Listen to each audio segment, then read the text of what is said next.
So welcome to this Arts Cafe afternoon, which we called an art interview and workshop. I'm Shraddhalocani and Shraddhalocani and Bee are going to be having a conversation this afternoon. And yeah, what did it say on the tin? I thought I'd start with that. What did we put up on the website? Well, we said that it was going to be an interview and workshop with Shraddhalocani and Bee, both practicing artists who graduated in different decades from Leeds School of Art. And they'll be reflecting on their working lives in the arts, how their art practice informs their love of the Dharma and spiritual aspects inherent in a lifelong passion, colour, observation and painting. And then I thought I'd tell you what's actually in the tin for this afternoon, because it's been a complete delight witnessing the meeting of Shraddhalocani and Bee, which only recently happened, in fact. And it felt a bit like light the blue touch paper and retire and see what happens. Because then they're both artists, not just in that they make work, but also in how they live their lives, their Dharma lives, their whole lives. And this means that everything is a creatively unfolding process. And I catalysed this connection by inviting Bee to interview Shraddhalocani. Rather as Nick interviewed Badra the other week, those of you who caught that. But what unfolded is something that's a bit evolved from that. Shraddhalocani didn't like the idea of just being interviewed and felt that a conversation was more in order. And they both wanted to offer some kind of active participation workshop, both for people here in the shrine room and for people at home. And they've had various meetings, including with me, and they've put in a lot of care and a lot of prep and thought. And I think that's something worth saying about art. It's not just inspiration, it's graft as well. And I can't think how many times over the years Shraddhalocani has said to me, ideas are 10 a penny. It's what you do with them that makes it count. So they've really put a lot of thought and care into this afternoon. So I'm going to give you a brief introduction to them with a rather lovely Triratna time-honoured tradition. They're going to have a conversation around a number of themes. Then there'll be some space for people here and at home to look at their pictures. So we've got the pictures physically here and we've got a slideshow for people at home. I think then there's going to be some time for question and answers. At the end. Yeah, at the end there'll be time for question and answers. So before that, then there'll be 2 workshop exercises. And yeah, at the end, time to share, time for question and answers. And we're aiming to end around 4:30. So, introducing Shraddhalocani and Bee. Quite how I thought I was going to be able to give you a succinct, linear account of each of them, I don't quite know. They both had vast and creative lives, and this has challenged me to offer this introduction in a bit of a different way from what I planned, because I decided actually what I wanted to do was to talk about them both at once, rather than one at a time, because it is this meeting with these 2 remarkable women, which is so fascinating and inspiring. And I think it's fair to say that art practice has been like a golden thread through life for both of them, though their lives have been very different. Intriguingly, it took them both to different experimental art courses at Leeds College of Art and Design. Shraddhalocani at the tender age of 16 in 1962, and Bee for what I think was the second of her 4, soon to be 5 degrees, almost 3 decades later. Both of them have experienced and explored the challenge of being women who want and need to make art. Shraddhalocani's described her experience at Leeds in the 60s, in a very male-dominated environment, and how actually that led her to become what she's described as, well, she's experienced herself as left field and something of a disruptor, interesting word. And that's been necessary to survive and thrive. And I'm hoping she'll tell the story of her final degree project involving a roundabout in Leeds, and perhaps what happened in her final exam, and how it all that unfolded into her decades later, over the decades as a production designer, again in the very male-dominated world of film and TV. And when we were talking about it, Bee was saying she recognised Shraddhalocani's experience in her own life as an artist. And in fact, Bee's first master's degree was in feminist theory, visual studies and art practice. And what I found interesting about that was she was partly exploring the kind of experiences Shraddhalocani had in the 60s, but she was doing it like 3 decades later. Very interesting. And Bee says, I tussled for a long time with the word artist, not feeling comfortable to apply this word to myself. It still feels a bit odd to my working class tuned ears, but almost as an act of defiance, I do use that word now. Why not? I realise I could quite happily fill the afternoon with regaling you tales about their lives, but I just thought I'd give you a few more, just some main outlines. So both Shraddhalocani and Bee have a strong personal art practice in different ways through their lives. And at the same time, they've had an engagement far beyond that in the community. And one of the things that's quite interesting is particularly with children in very different ways. So Shraddhalocani has 4 sons and now I think 6 grandchildren. And nurturing them is another place where her creative energy expresses itself, as well as in her garden, which she describes as future painting. And Bee's been involved in running art workshops since her early 20s, often with young people and children, facilitating art and photography workshops while she was working as an RE teacher. That's another story. Later working with community groups and schools while she was doing her MA. And that led her to do a degree in play, which she says she takes very seriously. And she developed and managed a play and creative family support project in Leeds, and then later went to work for Bernardo's, where you've worked for many, many years now, haven't you, now in Bristol. So at present, Shraddhalocani's got a studio in her house at home. She does regular art classes, keeps that thread with her art practice, as well as painting when she goes up to Yorkshire to her beloved Swaledale. And she was also involved in the Blue Sky Arts Group, which met for a year or 2 recently around the Sangha. So the art just keeps coming out in different ways. And it's a lovely thing hearing in chapter when Shraddhalocani's been on a course to explore this, or she brings us her watercolours, or yeah. And for Bee, alongside her day job, full-time day job at Bernardo's, and studying for an MA in art therapy, her current studies, Bee's actually just completed an 18-month artist in residence at Cardiff University Hospital, creating a research-based art exhibition based on celebrating the 100th anniversary of the discovery of insulin. And that exhibition is online, actually. So this involved creating contributions from people across the world. I think you said 108, was it? Which was an interesting number for those who are interested in Buddhist numerology. And she didn't just do that, she also produced some of her own very beautiful work for that project. So yeah, there's a lot happening creatively. So perhaps you get a sense of why trying to fit these 2 huge, in the best possible way, women into one little introduction is quite a challenge. And when they were sat on my sofa last Saturday, when we were cooking up today's session, I just had such a sense of, well, immense creativity and energy and love. And I said to them, I think we could quite happily fill a week, not just an afternoon. But an afternoon is what we've got. And I want to say for starters, because I hope this might be for starters and you might see what might unfold from this. And I haven't actually said anything yet about their connection with the Dharma, so I thought I'd conclude with that. Interestingly, both of them connected with the Dharma, with the Buddha, early in life.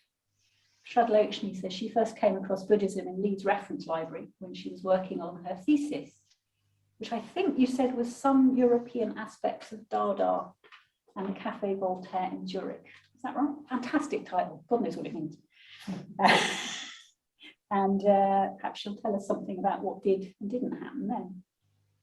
And also as part of your degree course, she said you did a presentation on Confucianism and Buddhism. Yeah. And Bee's talked about how she was 16 when she bought a postcard of a close-up of the face of a golden Buddha. And since then, she says, it's been the first picture I display wherever I live. It was a strong response to an image that never left me. And when she was 18, studying for her first degree, when she went into the Leeds Buddhist Centre, which was in a terrace house in Leeds at the time. But long story, at that point she didn't stick. Shraddhalocani's story continues. She said it was during a particularly difficult patch, I think around the year 2000, that she came to the Bristol Buddhist Centre to learn to meditate. And she never intended it to be more than a bit of de-stressing. Be careful what you wish for. She says she was set alight by the Dharma and ended up giving up full-time work to be able to give more attention to developing a practice, taking part in the centre, attending activities, helping run activities. And she was ordained by Moksha, who's here today, at Kaushavana in 2009. And I just want to read you a little paragraph. Bee and Shraddhalocani both sent me a little outline, and I really liked the concluding paragraphs that they both wrote, actually. Yeah. Today, as well as Buddhist practice, Shraddhalocani paints regularly, not in a way I would have dreamed of as a student. She gardens, grows vegetables, and has a regular yoga practice. Looks after her grandchildren, which is one of her greatest joys, as well as being a trustee of the Bristol Buddhist Centre and the Abhayarana Trust. And she says, given the chaotic years of my youth and early adulthood, I consider myself fortunate to have come across the Dharma when I did. You might be an ice queen. Oh, we need a bit of muting there. I consider myself so fortunate to have come across the Dharma when I did. I'm not sure I would still be here if it wasn't for the Buddha's kindness, the ethical guidance of the precepts, and the support of friends. I'm full of gratitude to the three jewels. And the story for Bee continues that she carried on meditating on her own for 28 years.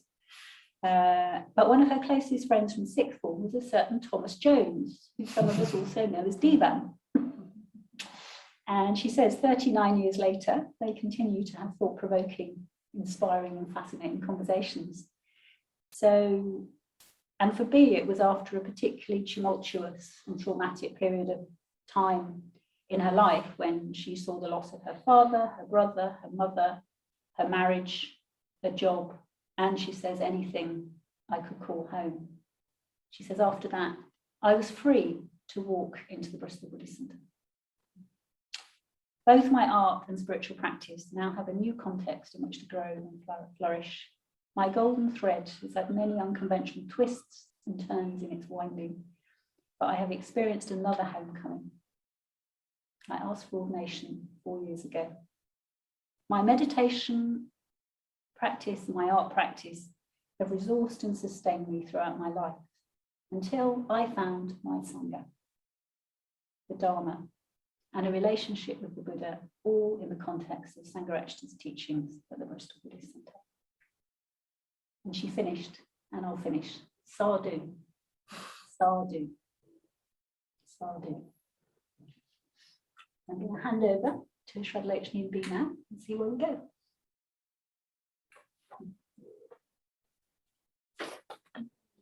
Oh, so you're going to sit here. You're going to sit here. You just sit here, I think.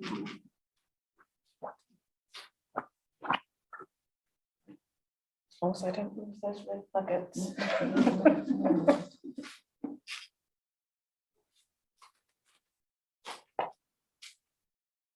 So we've got various little groupings for what we're going to be talking to you about. Although I have to say that I think we could go home really. Yeah.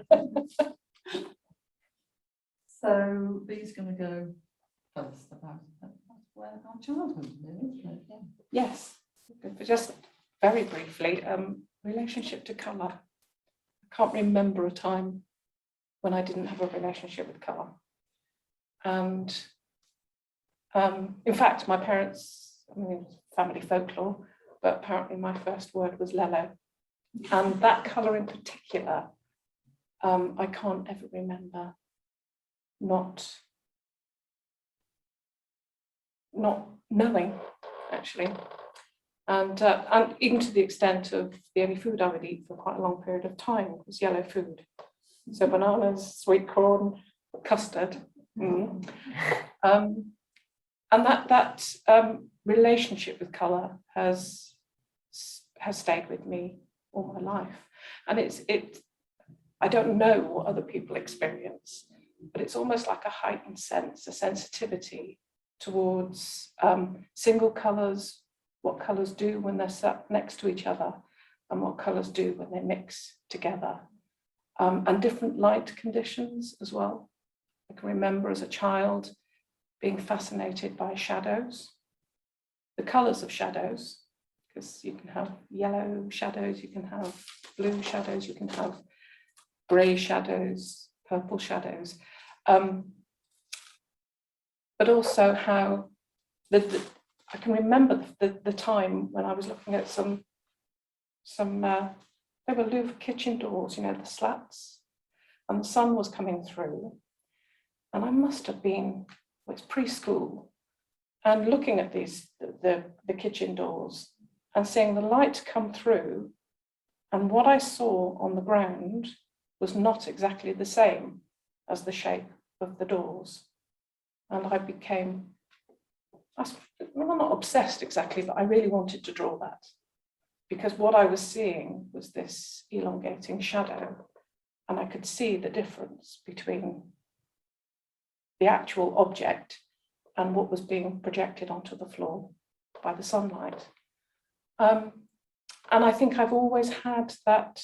Again, I can't remember a time when I haven't been drawn to draw or paint because of what I'm seeing, or wanting to get to know what I'm seeing through drawing and painting. So in terms of my relationship with colour, which is what we decided we would sort of talk about first, and that childhood response to colour, yes, very strong and has never left me. I think Shraddhalocani may talk more about the colour and space. But one very small thing, well, not small thing, but final thing in terms of, I mean, I could talk a lot about childhood influence and beyond, but a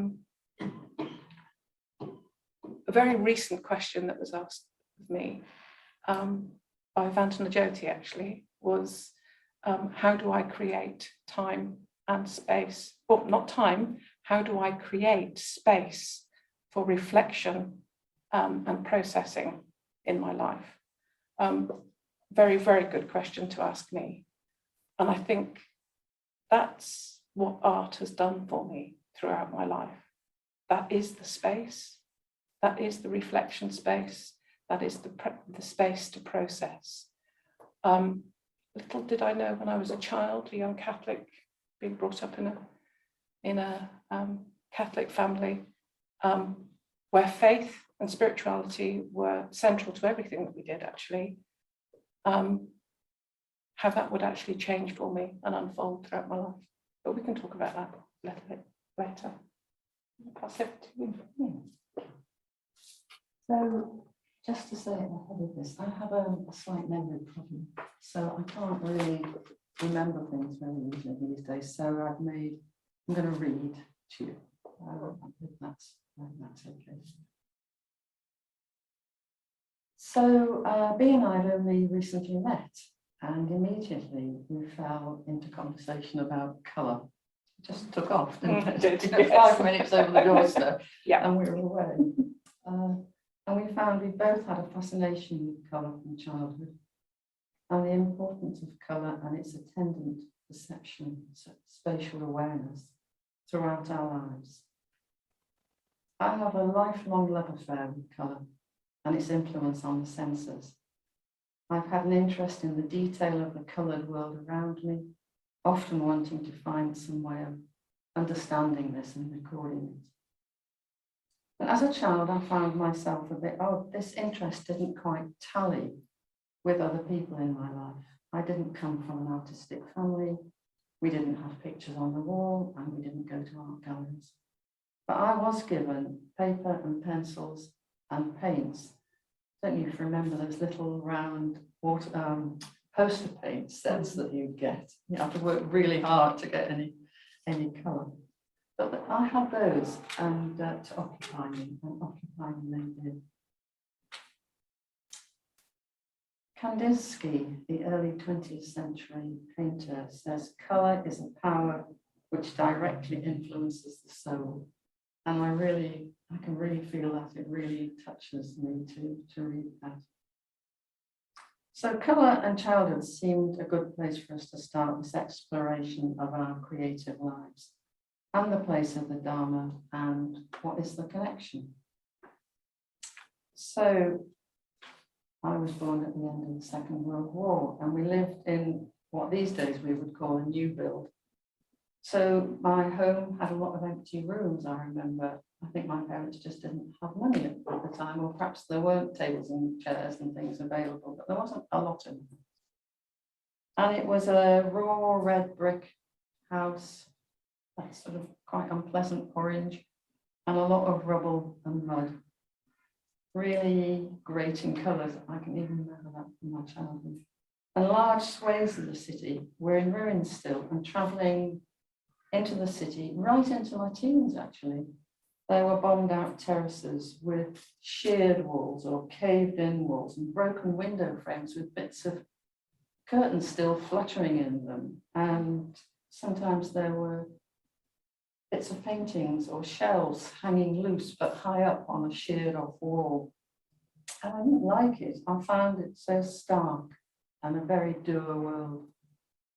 But my dad, my father, was a teacher, and he had these long holidays. And at that time, we would go up to Swaledale in Yorkshire. My grandfather, who was in the First World War, suffered some injury, some lung problem anyway.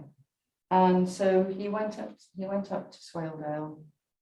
So I am the third generation going up there. My children are the fourth generation going up there. My grandchildren are the fifth generation going up there. But at the time, there were no tourists, so I would play with the local farm kids. And we were just feral. I mean, we just set free to wander and to play until they had to go and feed the hens or get in the cows. And I loved that bit, so I always went with them as well. But that landscape, it was such an absorbing landscape. It was an absolute explosion of colour and a place of great peace for me. So in late spring, to my childish eyes, the woods were pink, absolutely pink. And if you think about it, there'll be trees like beech and alder and birch. And just before the buds break, they often are quite ready, aren't they? But as a child, they were pink woods. Of course they were. And it's peat country, and the stream and the river water is just infused with peat, which turns the streams to this glorious liquid gold colour if you get the sun in it. So yeah, the streams were golden. And the heather in the late summer, you can imagine hills. It was like icing, this purple and pink icing running down the hillsides. What I remember mostly is the effect of the summer hayfields on me.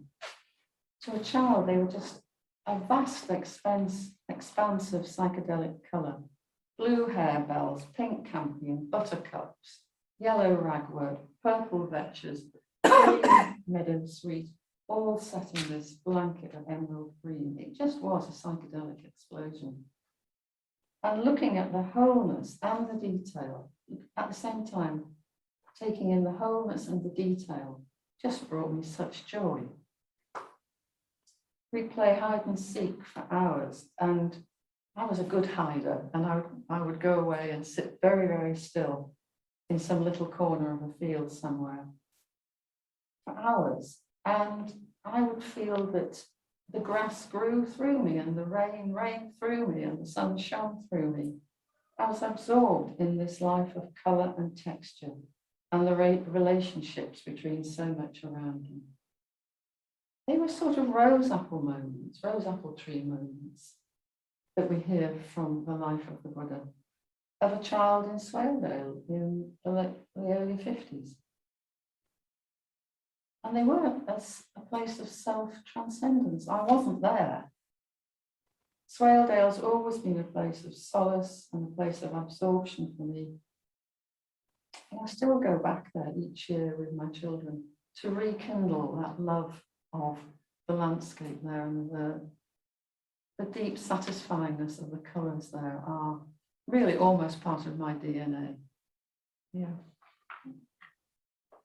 It has been so interesting talking and listening to Shraddhalocani, because although we're from very different backgrounds, and there's been a couple of years in between the two of us, when we've shared our discussion, the commonality in terms of that particular, what we've just listened to Shraddhalocani talk about, that relationship with colour, is absolutely there.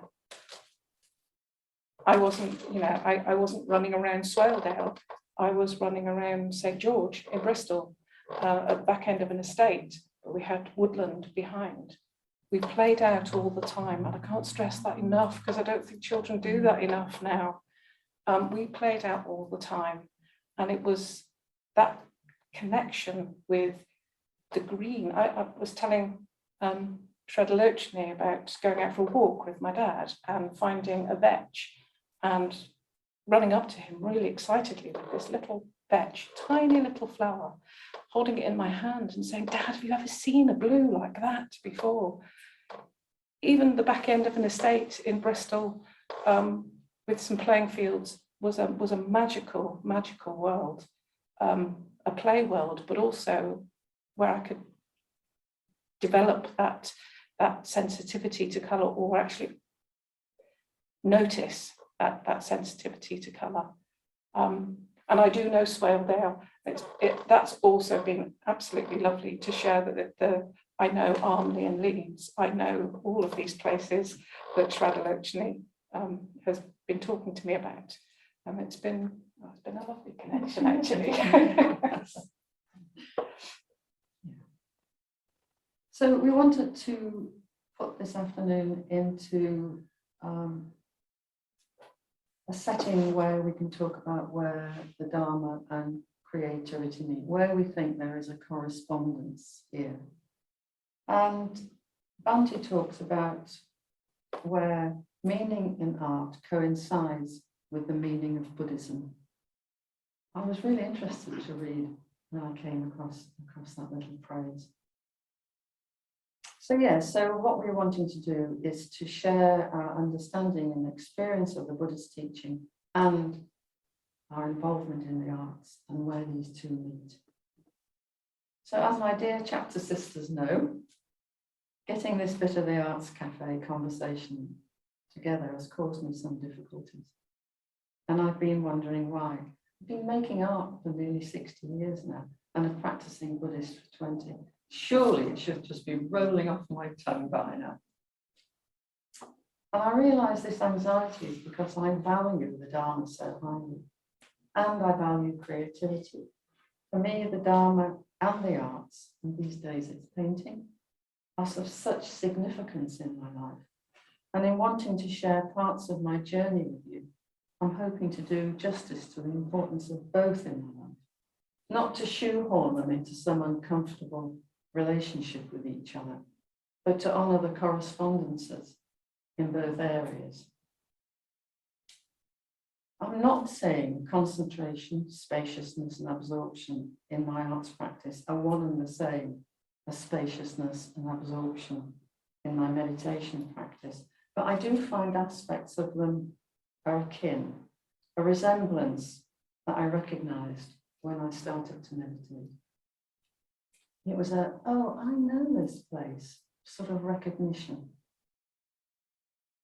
So an analogy might be where we had a family gathering. So we're quite a disparate family. I'm not in touch at all with my cousins.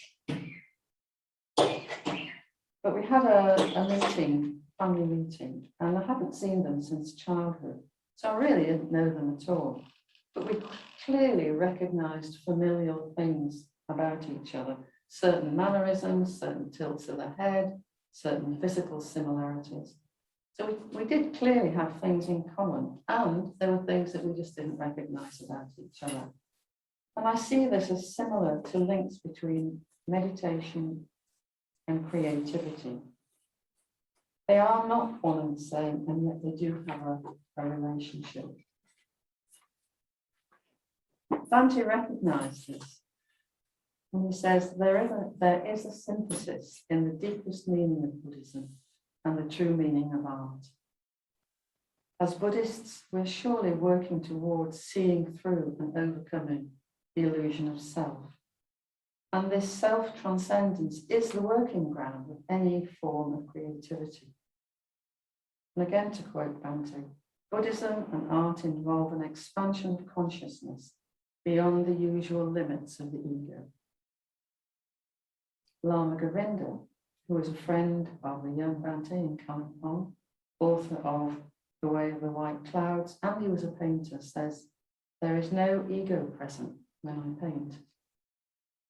And that remarkable painter, beloved of so many Buddhists, Mark Rothko, hits the nail on the head for me when he says, "I don't express myself in my paintings, I express my not self." I don't express myself in my paintings, I express my not self. In my artwork and in my working life, if I could find my way to this not self space, it was a place that I could trust, be it painting, creating theatre designs, or working on film sets. Wherever I was working, whatever I was working on, I was looking for some sort of authenticity in myself. I had a need to be truthful, and to be truthful, there has to be an abandonment of self. In my pre-Buddhist life, outside creativity and family, I have to say I wasn't too much bothered about truth. Fast forward a good few years, and through learning to meditate and through the Buddha's teachings, my project self is so much less rampant. A putting down of that self that blocks out how things really are. The self that wants total control, the self that is relentlessly judgmental and relentlessly critical, and the self that's always on the lookout for what is the best outcome for me. These pulls have lessened in me. I really know they have lessened in me. These days, I can more easily put down this selfing aspect of myself and find that not self-absorption in many aspects of my life, which is surely the point of our practice. There is life off the cushion to attend to. So examples might be, like Sachilima said, when I'm tending my garden, when I'm helping lead mitra study, or when I'm playing with my grandchildren. Then I can be present with Rothko's not self, the expanded consciousness that Bhante refers to. So to finish this exploration of where art and Dharma meet for me, I'll quote again Bhante, for whom I am incredibly grateful to. He says, "All thoughts are laid aside, and I enter a realm of unworldly purity, not so different from states of meditative concentration."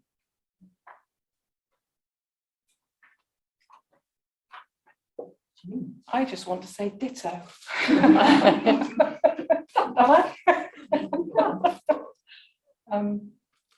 For my MA dissertation, I did a project on self-portraiture, which particularly women's self-portraiture, because I was doing feminist theory and visual study, is a whole mouthful of an MA title. So I set about actually producing self-portraits, but in an experiential way. What does it feel like to do a self-portrait? And I worked through a series of questions of what does it feel like to do a self-portrait, to reach the question of what's a self-portrait. And I ended up doing quite a few still lives, actually, because they may describe a person just as much as what we would conventionally call a self-portrait. But during that, I suppose, examination, exploration, I realized that I couldn't actually pin anything to a self. I couldn't even pin it to a moment because it was changing. And for my final exhibition, I produced a series of photographs, a series of collages and whatever, and I exhibited them in the gaps and the windows of doors and of this big factory in Leeds, because to put them on a wall would be fixing them again, actually putting them in a definite place. So I put them in all these indeterminate spaces in this factory setting. That experience, as Shraddhalocani much more articulately than I can, really sort of describes something about the meditation process for me as well. That if I can remove myself, if I get to that place, and I trust that I do, there is a commonality between my art practice and my meditation practice in particular. And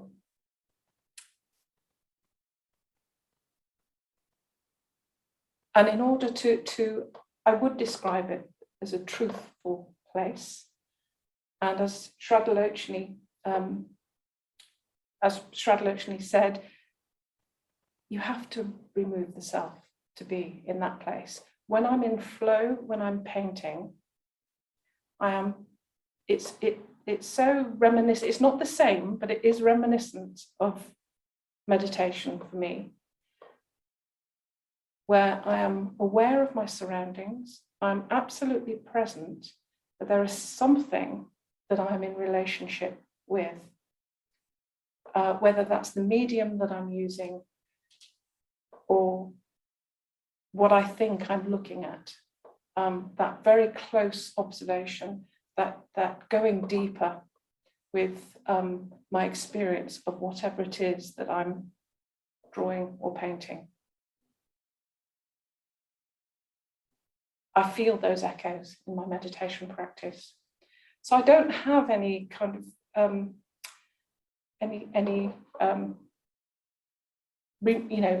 terribly thought out ways of thinking of my Dharma practice and my art practice that feel very clever to me. I kind of hold that. I hold that. That they're not the same, but there's something, there's a quality or a flavor about those practices that they're in some sort of relationship with each other, but they have a little bit of a quality of I want to say sameness, but it's but that process interests me very much. We had a discussion last Thursday. And I was saying, I wonder what I would feel like if all my works of art, everything that I'd ever made, was put on a bonfire and I was watching it going up in flames.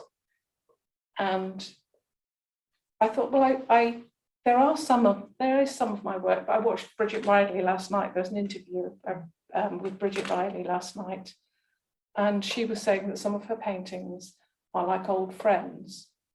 And I thought, yes, I do have that with some of the work that I've done. But actually, once it's done, it's done. And I know that I can imagine myself because of the way that I work, but also I think because of my Dharma practice, of maybe getting my camera out and taking lots of photographs of my work going up in flames, or making ink out of the ashes that were in order to go on to the next, to see where that could go. And I think that's the place where my practice has brought me so far. Yeah.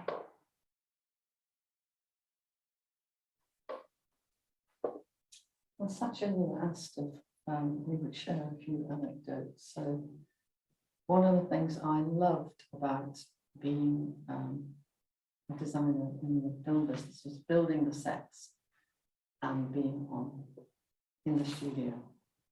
But the biggest thrill was coming back into the studio when the production had finished and seeing my sets that I'd spent weeks and weeks designing, getting them in the studio, getting them dressed, getting the actors in them, de-rigging them. They'd be going up in flames in the yard. I just loved it. It was like done. It was just a really magical moment. But yeah, so I really appreciate putting your artwork on a bonfire. Yeah. So what we're going to do now is we're going to talk about our work, and you're going to talk first. Yes. We've got a slideshow for people at home, so we'll just run a few of our paintings for a slideshow on the Zoom aspect of this. Yeah. And you'll talk, and then I'll talk. Okay? Yes. And in terms of the slideshow, the first thing that I would like us to do, if I could invite you to enter this little world with me. We've just finished our Mitra group. In fact, some of you are here, thank you. And been part of a wonderful Mitra group. And we had our last Wednesday study last Wednesday. And so you guys have done some of this before. This is something that I presented because we've been looking at the Bodhicharyavatara. And one of the phrases that had some impact made from Padmavatra's talks was do small things for one another. So I made a little book. And again, it talks about process. So I'd like to invite you just to close your eyes just for a couple of minutes. And everybody online, if you'd like to do that as well. And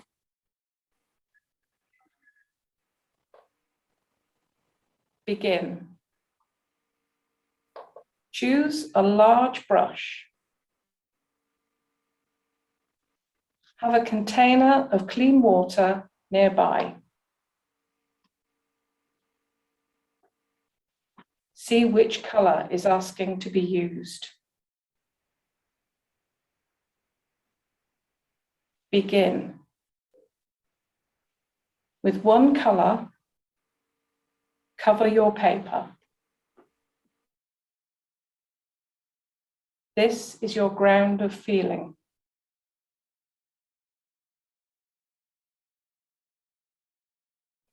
Notice your body as you paint. Where does the movement originate? My hand, my arm, my shoulder, my heart. Am I doing everything I can to operate in the love mode? With deeds of loving kindness, I purify. Make the process of applying color as pleasurable as I can. Gently listen. You have covered your paper in pure color. Choose a second color. Let the two colors mix and mingle. Love for the ever-changingness is a deeper love. Look deeper. All your ideas about people mean nothing in an ever-changing set of conditions. Let the two colors mix and mingle and create entirely new colors. Notice, begin. a new painting.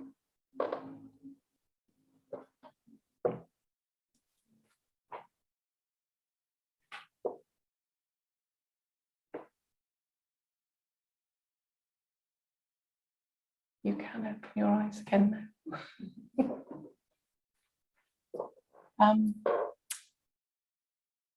Yes, we're sharing a few pieces of our work, and I suppose really I wanted to talk about process. Lots of my paintings, my finished paintings, are in storage because I've moved around a lot in recent years. So they're still packed up and I don't have access to them. So I brought one of my paintings, quite a large painting, and some of my sort of working drawings, and I use photography quite a lot in my work in a particular way. But the drawing that you can see here is I'm recording an oak tree in my garden. One of the things that I'm really appreciating, and I think this comes directly from my Dharma practice actually, is that looking, that going deeper into looking. And I'm spending time with an oak tree in the garden, and I'm recording this oak tree and painting with this oak tree. And I've been doing this for about 18 months now, so throughout all the seasons. So that element of time, actually spending time really looking at something. So these three images are basically, I put paper on the floor and recorded the shadows of the tree on the grass that was in front of the tree. So it's really like tracing. Just as another way to get to know this tree, this beautiful oak tree that's in the garden. And I've done that at different, these are all from spring, so sort of end of winter, but I've done that at different times of the year as well. So I've got some shadow paintings of this tree. Thank you, Sue. And then these are different aspects of the tree. The red one at the top is the tree in a storm, and it had so much energy. And it's ways of looking that I think that are not just simply recording what's there, although that was there. For me, that was there. That energy that was in the tree, how do I sit in front of the tree in the middle of a storm and work with that? Has something to do with colour. Of course, it wasn't, it's not actually a red oak tree. But it was something about that energy that was there. It's very quick pastel colours. And using different media to explore one subject, for me, is a fascinating process.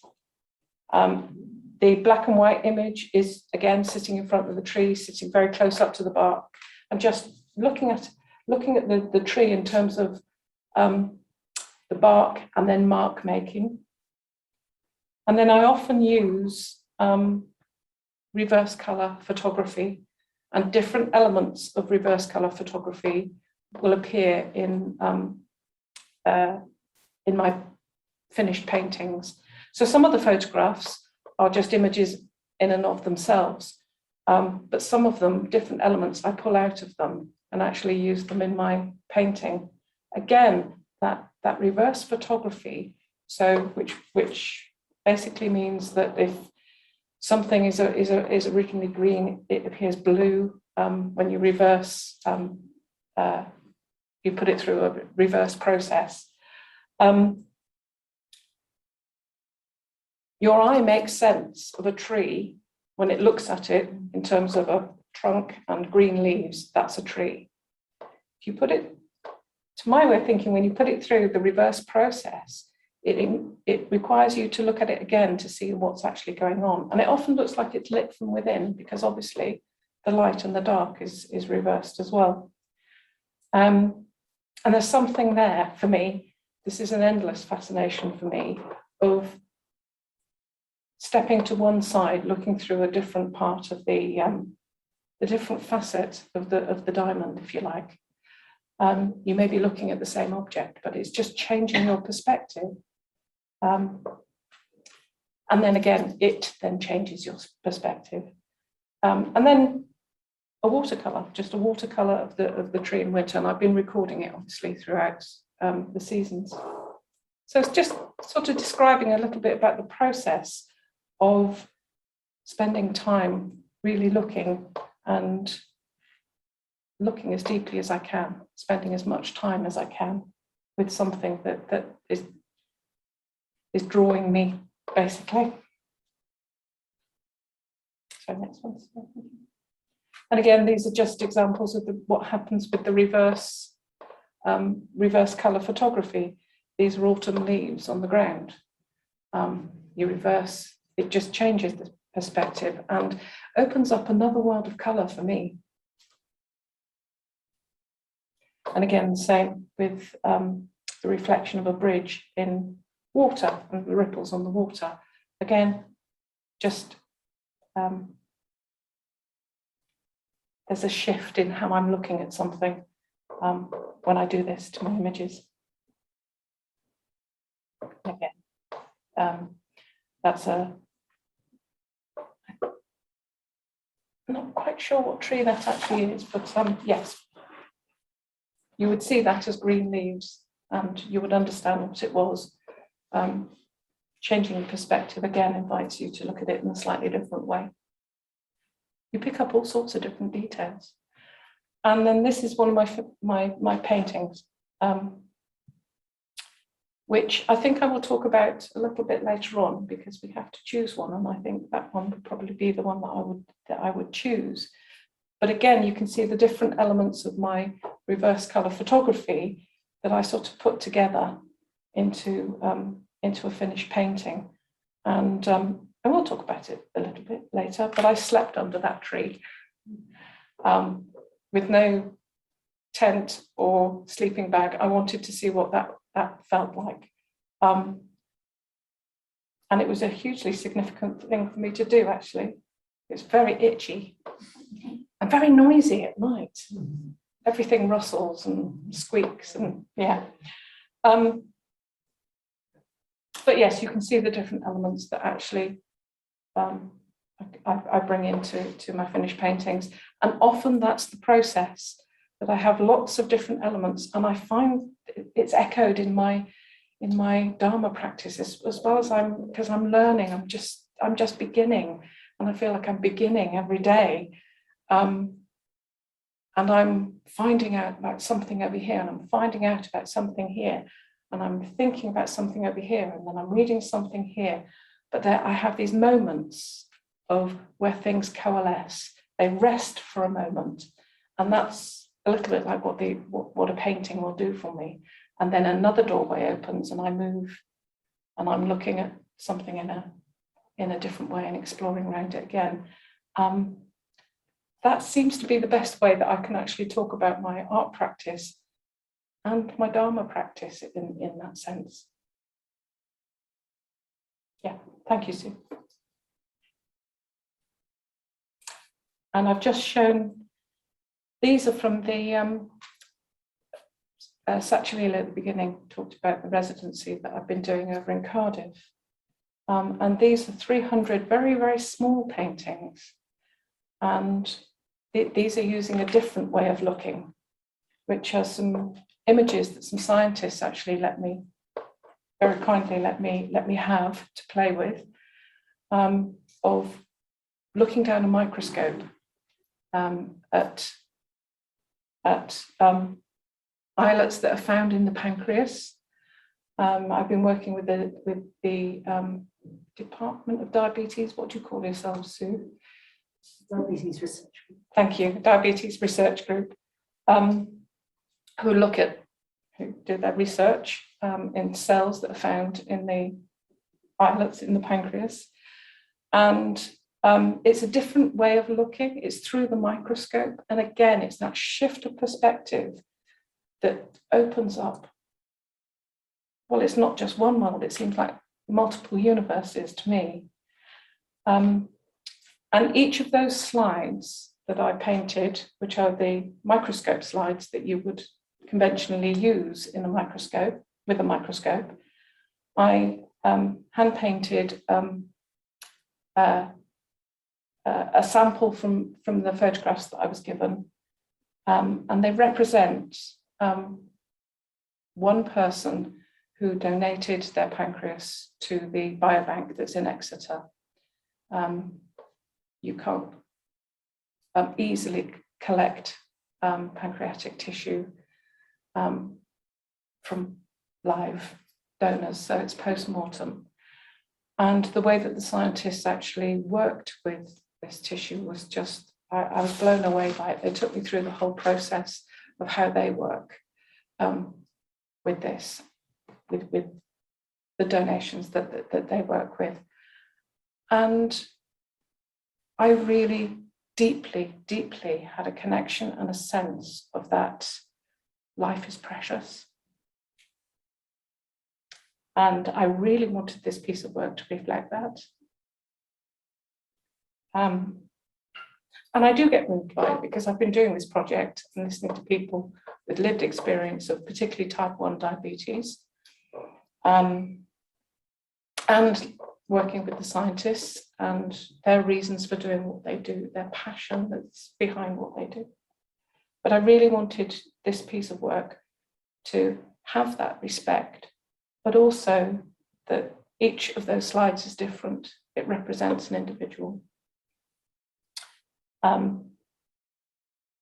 which has been an amazing way to work, actually. And I think that's the end of my slides. Sorry, I hope I haven't spoken too much there.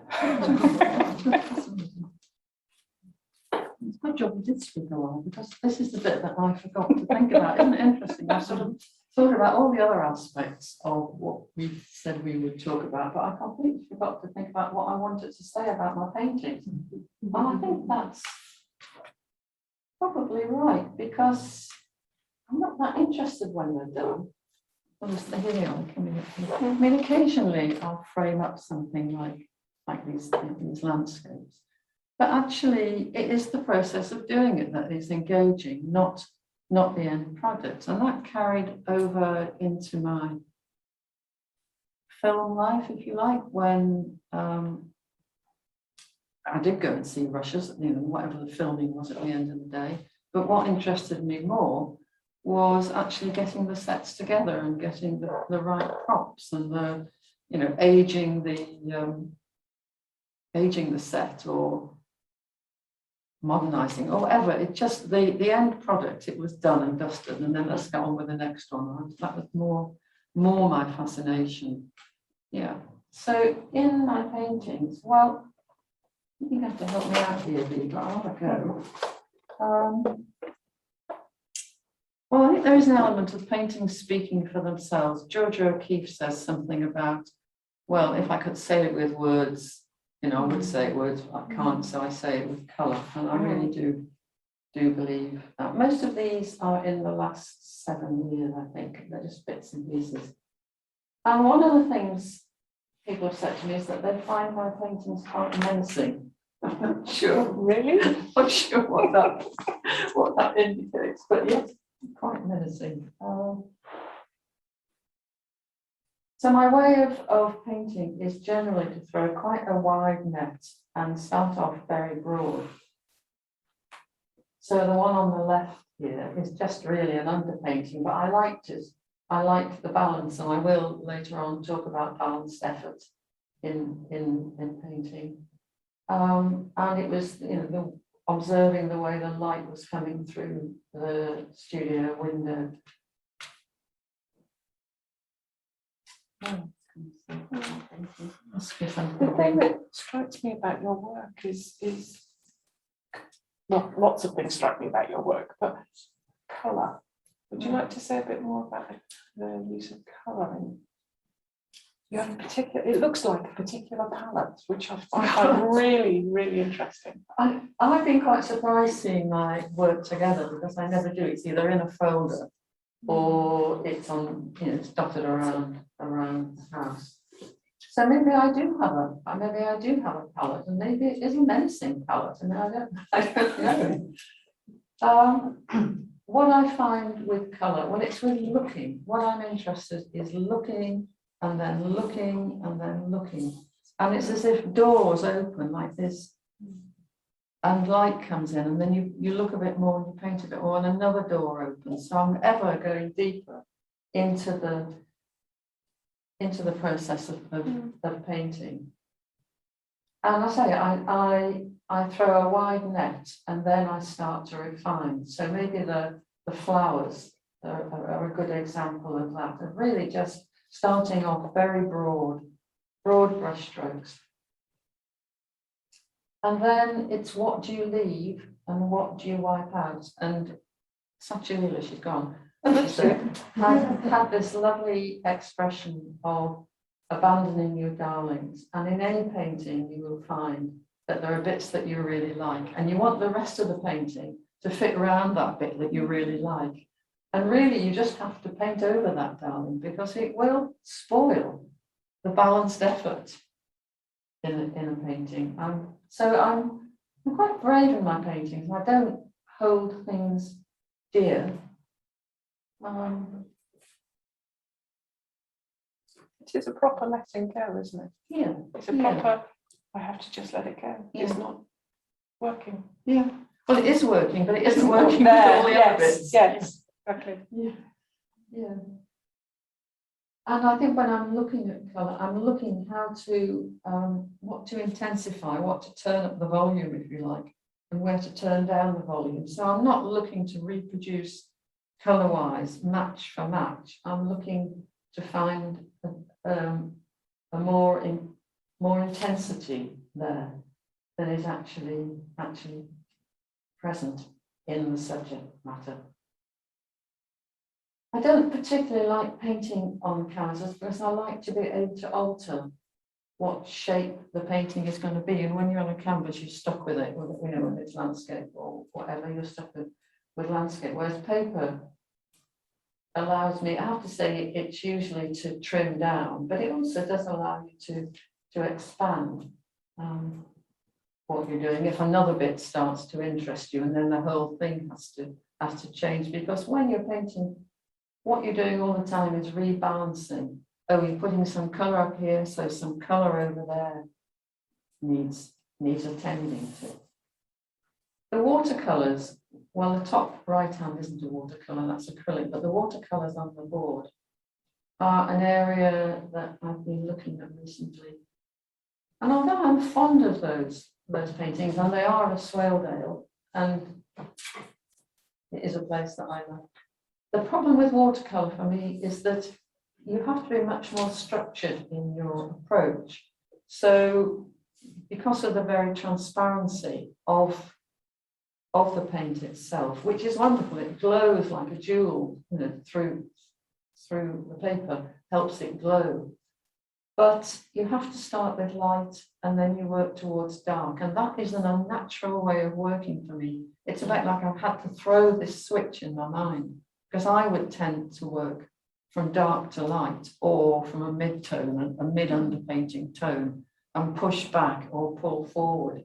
So I'm not that interested in watercolour at the minute. I might try taking influence from you, Bee, talking to you about the multimedia approach that you have, of using watercolour with other media. But as a pure medium, I've sort of lost interest in it.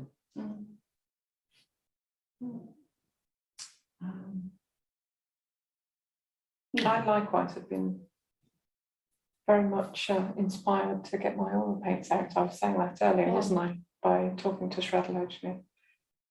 Just in terms of listening to Shraddhalocani and looking at her work, what it's inspiring me to do is, again, spend maybe more time with one media, actually really get to know it, really get to push it and pull it and move it around and see what it can do. There are pros and cons to both ways of working, of lots of different media, and But I'm very drawn to that at the moment. Through you, thank you. Yeah, so I mean, at the end, we've got some time for questions and things. Thank you, Jean. Yeah, so we're going to go on to talk about our working lives, aren't we?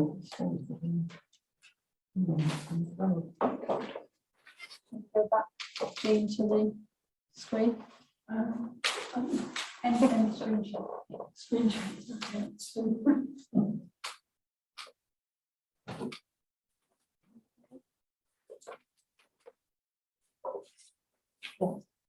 Just checking.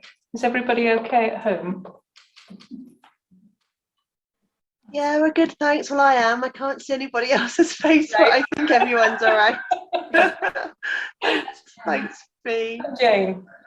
Yeah, that's me. Yeah, it's me. Oh, it's lovely to hear your voice, Jane. I can't. Oh, thank you. You too. Some fab work. Thanks, guys. So we thought we'd do the sort of work history and the role of the Dharma in it, and then we'd have a break, and then we go on to do a couple of exercises if you can bear with it a bit longer. So when Satyalila asked us to include our working lives, I suppose chronologically our working lives maybe even, and the role of the Dharma, I've rephrased it to myself as well. How did I get here? Question mark. So I became a student at Leeds School of Art in 1962 when I was just 16. But 2 months before that, I'd been a grammar school girl in school uniform, taking my GCSEs, I think they're called now. And it was such a very odd setup that I walked into. A group of fine art tutors, experimental educationalists, devised a 2-year full-time course for 16-year-olds. The idea being that we wouldn't be corrupted by the A-level arts curriculum, and instead we'd be given full access to all the disciplines in our college. There were 6 of us, 16-year-olds, but somehow we'd also acquired 2 ex-soldiers in their late 20s, so it's a very mismatched group of this experimental group. And in terms of a rounded art education, it was extraordinary. The course lived up to its promise, and I was taught painting and knife drawing and pottery and ceramics, welding, sculpture, etching, printing, architectural drawing, bit of graphic design. Probably, you name it, we did it. In terms of a teenager needing a safe environment in which to grow emotionally, it was disastrous. The 6 of us were still almost children, released into the world of adults who had absolutely no sense of responsibility towards us. The word safeguarding did not exist. I went on to study fine art for a further 3 years at Leeds, and this was the time of an early-ish phase of feminism. I think you've called it the second wave. And it certainly was a difficult time. I thought I had to behave like the men around me to be taken seriously as an artist, rather than being just a bit of skirt, which was the general approach that men took to young women at the art college. My experience was we were given no validity as an artist unless we fought for it. So I fought for it.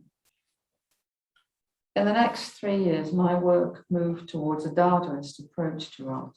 Dadaism was an early 20th century art movement that had political leanings to the far left and set out to destroy the traditional values in art.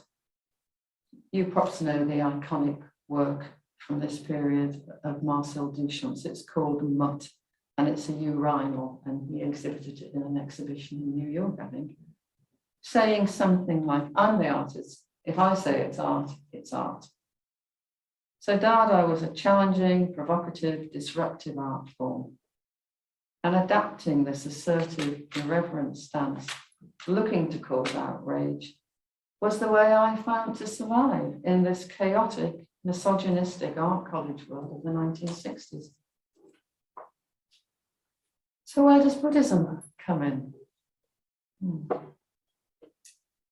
In my final year, I was in Leeds Reference Library. It's this beautiful Victorian building in Leeds. And I was researching for a presentation to my year group on a subject of my choice. The brief was anything but art.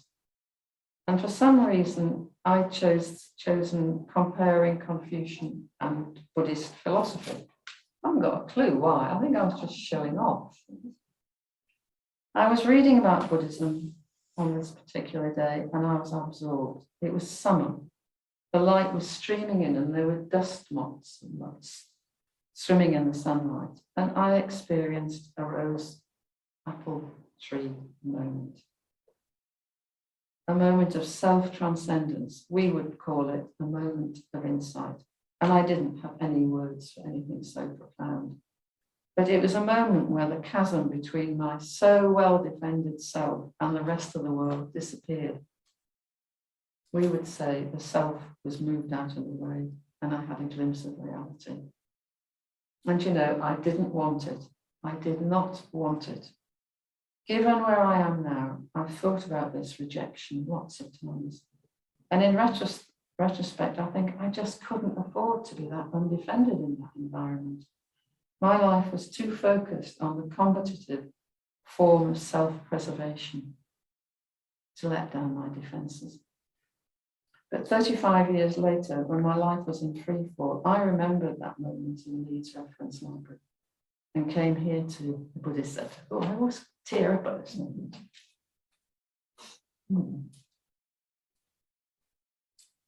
I went on from Leeds College of Art to study as a postgraduate student at the Leeds School of Art in London. I studied stage design and film theory. And from there moved fairly seamlessly into design for television and film production, where I worked all over the UK and sometimes abroad for the next 20 years. So maybe to reference any sort of absorbed meditative state could seem to be a bit contradictory in these sorts of manic, haywire environments, be it to producing deliberately challenging artworks as a student or working in the film industry on location or in the studio, where there were always people to work alongside and they always wanted something. Carpenters and painters and scene hands and propsmen were asking me what to do next. And directors and technicians and makeup artists and costume designers and actors, all of who had needs, all of who had opinions. But I learned that there is a place of effortless effort, a place of absorption and self-transcendence in the midst of this chaos, a place of creativity and a place of truth. And when much later in my life I came to meditation, I recognized this place.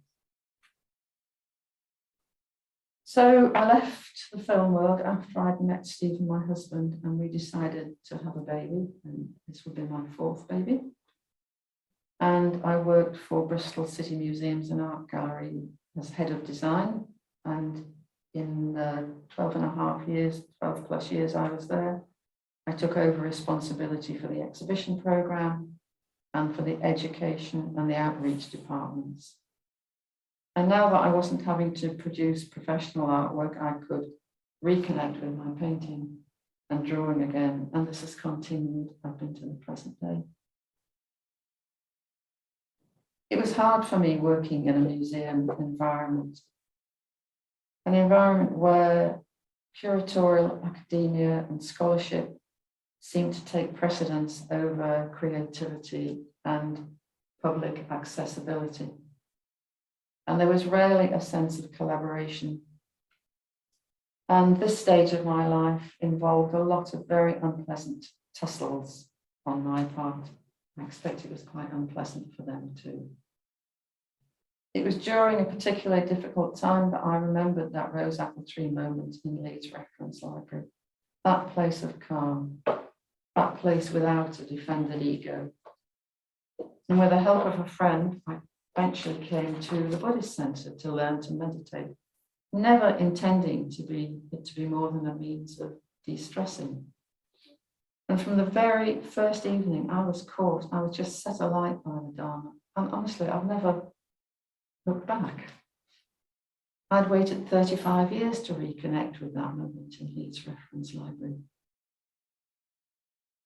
I gave up work full time to be able to give more time to developing my practice and attending centre activities. And during this time, I was a job share CEO for a small charity in Bristol. I gave up work in 2009 and was ordained by my very dear Shraddhalocani, my dear preceptor, in 2010 at Caershivana in Spain. These days I paint regularly, and as Shraddhalocani said, in a way I wouldn't have dreamt of as a student. I sometimes wonder if my student self would be very disappointed with me now. Perhaps she'd understand. So given the chaotic years of my youth and early adulthood, I consider myself so fortunate to have come across the Dharma. As Shraddhalocani quoted, I'm not sure I'd be here without the Buddha's kindness, the ethical guidance of the precepts and the support of friends. And I am full of gratitude to the Three Jewels and to Dante's exposition of the Dharma. We're going to talk about individual paintings now, or we're going to do that afterwards? We said we would. Oh, yes, concentrate on eight yes. paintings. We could. Shall I just Yes, continue? yes, Okay, you I'll do finish that, up yeah. then. So I don't have a painting or an artwork to show that I particularly want to concentrate on. I have an image of my garden in my mind that I could share. In my garden, I find great joy in the changing seasons and the different colour palettes and the textures that are present. I think of gardening as future painting. I'm placing weedy little plants into a set space, and they're holding back at the moment their fulfilled selves. And I have to have that fulfilled self in mind when I'm planting them. What is their colour and texture? What will their season be? And visualising this plant in relationship to other plants in the vicinity and working out its effect. I like the tasks each season brings, and I recognise them as old friends. I'm aware of contrasting spaces in the garden, and each season brings different plants into being, and then they die back according to their genes. I appreciate just how much plants want to live and how they try, even in the most difficult circumstances, to adapt and survive. And I try my best to nurture them and look at them as individual entities with their own needs. I find I can often move into a place of peace, with little or no sense of self when I'm giving my full attention to the little mundane task at hand, while still holding a bigger picture. And Bhante puts this very nicely. When you are absorbed in something creative, you and your energy are one. My garden is my pure land.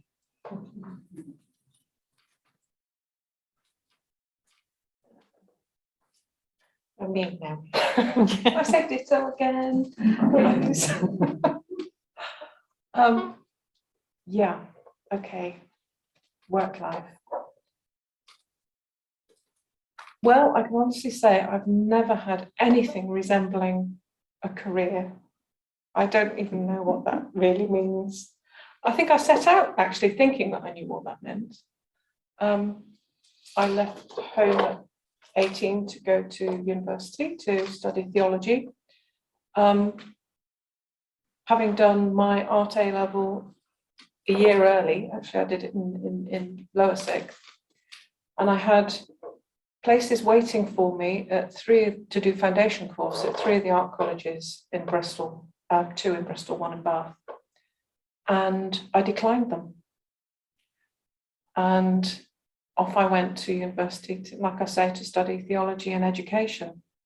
And in many respects, I think I was more sensible then than I am now. And thank goodness I'm not as sensible as I was back then.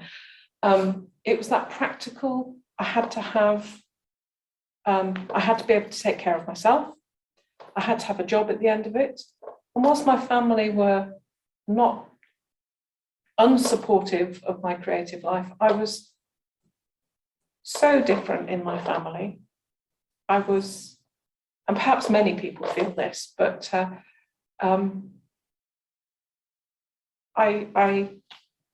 come from a very loving and close family, but I don't think, well, I was told anyway, they didn't quite know what to make of me. I was quite out there, really. And all of a sudden, in sixth form, I decided I was going to be sensible and make a sensible choice. But I think also it was quite a real choice for me in terms of I did have to look after myself. I did have to think about something secure to move into when I finished being a student. Nobody in my family had ever gone away to university or college before. None of us knew what to expect. So holding on to something conventional, probably for the first time in my life at that point, was, an interesting choice.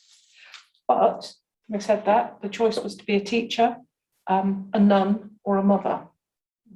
In my cultural background and my family, those were the sorts of choices that were, and I was definitely sure I wasn't going to be a nun. So the mother, I had no idea. And the teacher was, well, it wasn't quite the last option, but it's what I chose. But I have thought about that since.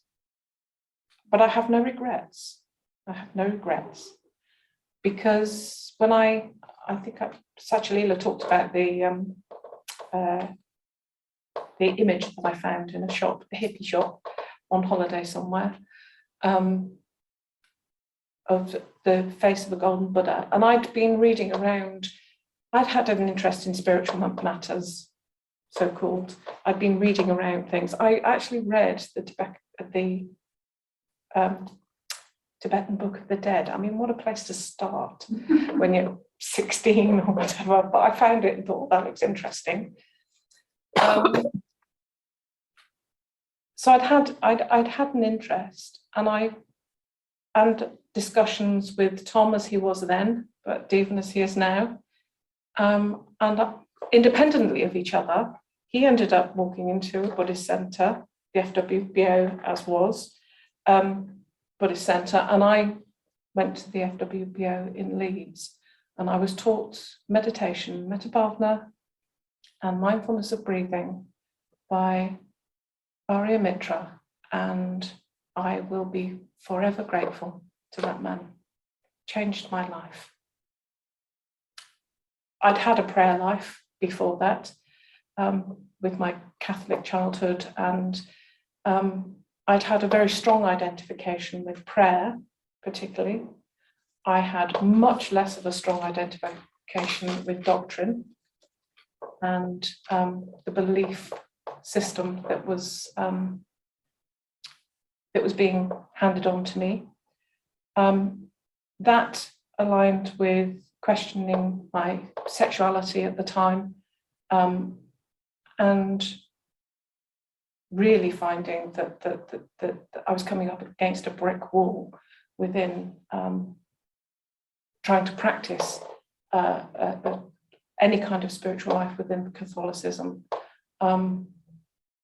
Yes, I can't say that it came to an end, but it certainly changed things for me. I was questioning an awful lot of things all at the same time. But the Leeds Buddhist Centre, I went there every week for the meditation class and enjoyed the discussion. Something stuck, but it didn't stick. And it came unstuck when we were planning a retreat, and I was in the meditation group, and it was all the others were men, So I was the only woman in the drop-in that I was going to. And we were organising a retreat in Ilkley. And basically I couldn't go because they didn't know what to do with me. And I look back now and I think this was around the time, 1985, 86, when Tara was being set up. Women in Manchester were sort of, I gather, very active, but I didn't know any of that. I had no connection to any of that. And again, I just fell away, basically. I didn't really see myself there. I think that's what it was.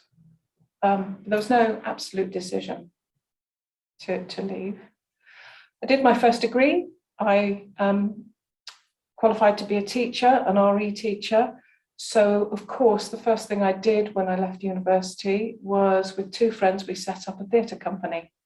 And we took 3 plays. After 18 months, we developed this company, and we had no idea what we were doing. But we took 3 plays to the Edinburgh Festival. Worked with Timothy Spall, of all people. I mean, how he came on board, I really don't know. We contacted him, he said yes, suddenly we were working with him. Amazing experience, but again, my practical head kicked in, and I thought, I can't sustain this. I can't take care of myself. So I thought, well, I'll go back I'll actually get a teaching job.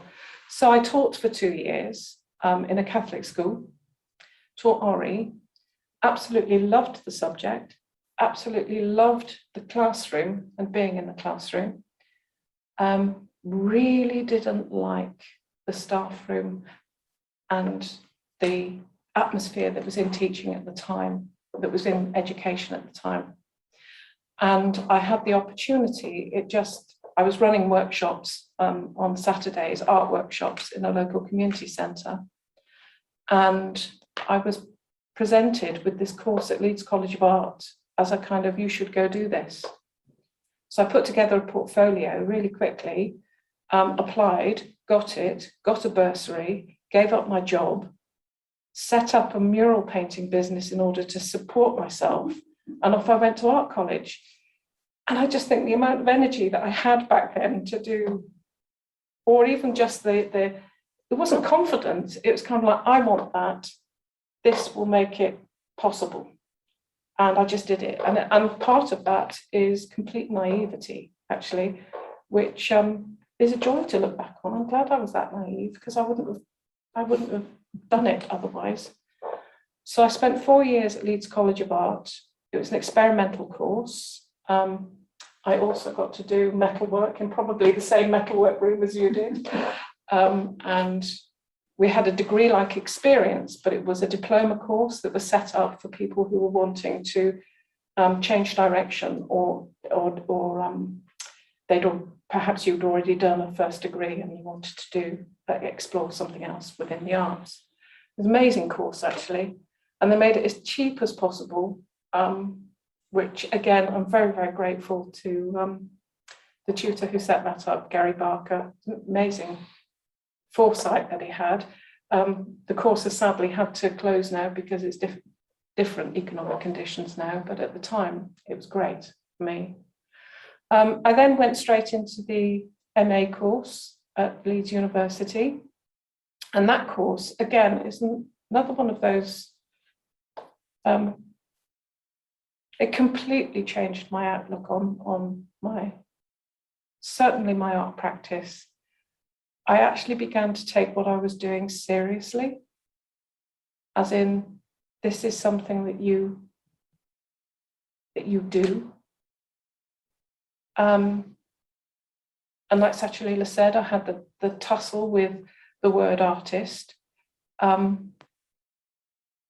could I possibly apply that to myself? That seems like such an upstart thing, artists lived in garrets in Paris, and or they exhibited at the Tate, and people like me didn't didn't become artists. And then it was really a case of, well, actually, number one, it's only a word. And number two, why not? Why not people like me? Why not people from, you know, the back end of an estate in Barton Hill call themselves an artist? Just why not? So I do now. And we studied in that course, we studied that generation of artists. When I say generation of artists, those artists that came before us. So your well, would I call it performance art? Am I allowed to actually bring up the roundabout?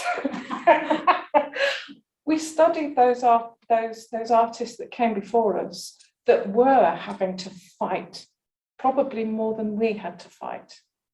They were having to enter into that that very male-dominated world that had slightly changed by the time I went to art college. It was still there, believe me, it was still there. And it still is.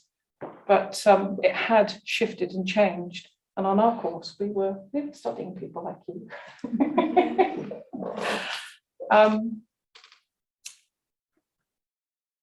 And during this time, I was, like I say, I'd set up this mural painting business, which was mostly children's bedrooms painting. I can paint Winnie the Pooh with my eyes closed whilst asleep. I painted that seraphim.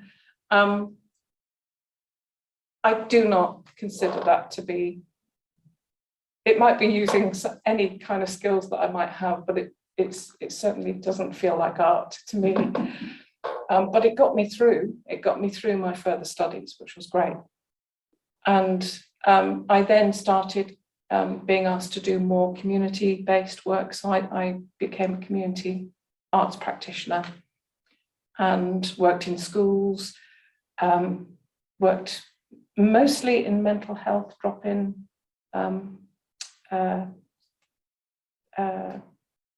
with different organisations in Leeds, adults and children. But I still do love working with anybody who wants to have a go at something and be creative for an afternoon or morning or whatever.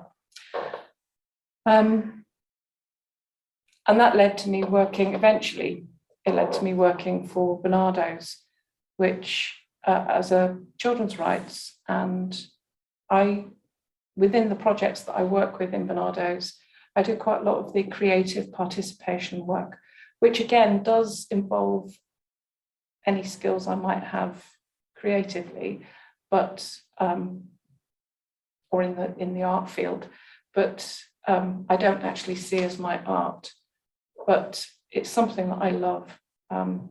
It's a joy. It's a joy to work with some of the young people that I have worked with and being part, even if it's just for a short period of time, of witnessing them turn their lives completely around in quite amazing ways. And that's a great privilege.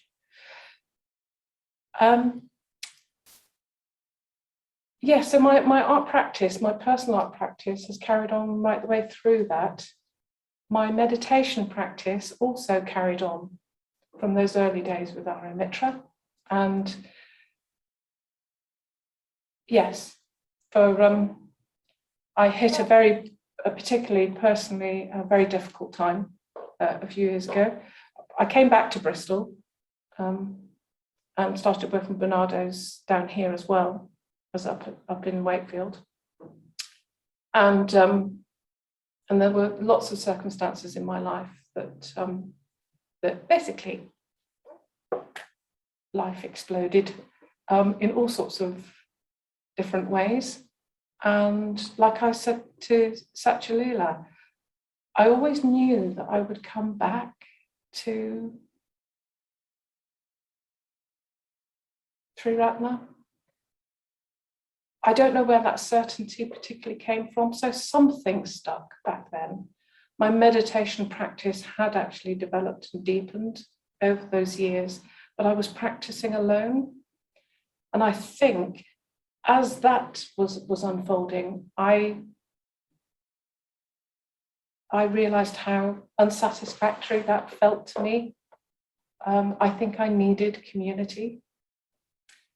And when life exploded, it was one of those, I would never want to go through any of that again, but given that it did happen, the doorway that opened up was the doorway to the Buddhist center. I was free. I had nothing to tie me to anything to stop me from walking through the door. And so I did at the first opportunity that I could. And it felt like a homecoming. It felt like a real, proper homecoming. Sorry, I get moved at that point as well. And then things unfolded quite quickly in a way. I asked to become a mitra. I went to my first retreat at Taraloka, and I thought I must take a question with me. I must prepare, and I must take a question with me. And my question was, do I want to ask to become a mitra or not? And on the first day, I was talking to my Tramala, and I said, this is the question I brought with me. And she looked at me and she said, Bridget, she said, I think because you're here, you've already answered that question. Now I think you should focus on the retreat.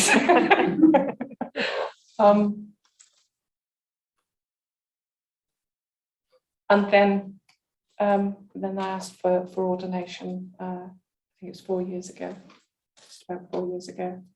And again, that felt like another homecoming, actually. That was the feeling that I had around it. I didn't have to think about it very much. I don't mean that it didn't mean a great deal to me. It was a case of, what are you waiting for? I was already there in that sense of kind of, I mean, I did ask Shraddhalocani, but it was an intention more than an ask, because I felt there, I felt ready. And again, I'm deeply, deeply grateful to all the teachers that I've had here, to what I've discovered in Sangharakshita's teachings as well. I did not know him and I didn't meet him, but I'm deeply grateful for his breadth of knowledge and his communication. And what I sense of his practice that comes through what I hear and what I read. So yes, that's my potted career and journey. Thank you so much, both of you.